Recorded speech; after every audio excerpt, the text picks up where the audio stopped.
Բարի երեկո հարգելի հեռուստադիտողներ։ Վերջերս բուռն քննարկում է ստացել ականավոր գրող, մանկավարժ, լուսավորական Խաչատուր Աբովյանի անհետացման եւ մահվան փաստերն ու կանխավարկածները։ Այսօր, հենց հիմա, ցես հետ միասին կփորձենք բացահայտել չբացահայտվածը, թաքնվածն ու գաղտնին։ Ինքնասպանություն։ Վարկածի կողմնակիցները պնդում են, որ նա ինքնասպան է եղել ընկնելով դեպրեսիայի մեջ։ Սակայն գրականագետ Աշոտ Հովհաննիսյանը հերքել է այդ փաստը, նշելով, որ նա դեռ ուներ հույսեր ապագայի հետ։ Սպանություն ցարական իշխանությունների կողմից։ Վարկածի համաձայն Աբովյանն ուներ ազգայնական խաղափարներ,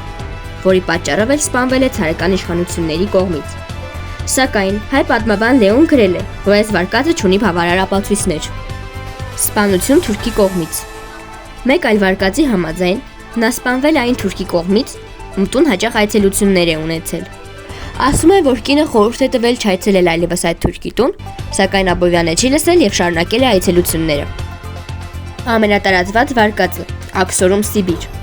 Վարկածն ասում է, որ նա աքսորվել է Սիբիր խանդավառ եւ մեղադրական վերաբերմունքի պատճառով ուղղված դեպի Ռուսաստան։ Սակայն այս վարկածը հերքվում է, քանի որ որոշ ժամանակ անց ցարը Աբովյանի ընտանիքին պատվի է արժանացրել։ Այսպիսով դեռ մինչ այսօր էլ շարունակվում են հետաքննությունները կապված այս դեպքերի հետ։ Աբովյանի կորուստը շարունակում է առեղծված մնալ բոլորիս համար։ Արդյոք նա ինքնասպան է եղել, աքսորվել է, սպանվել է, թե այնուամենայնիվ ինքնական փախուստի է դիմել։ Այս հարցերի պատասխանները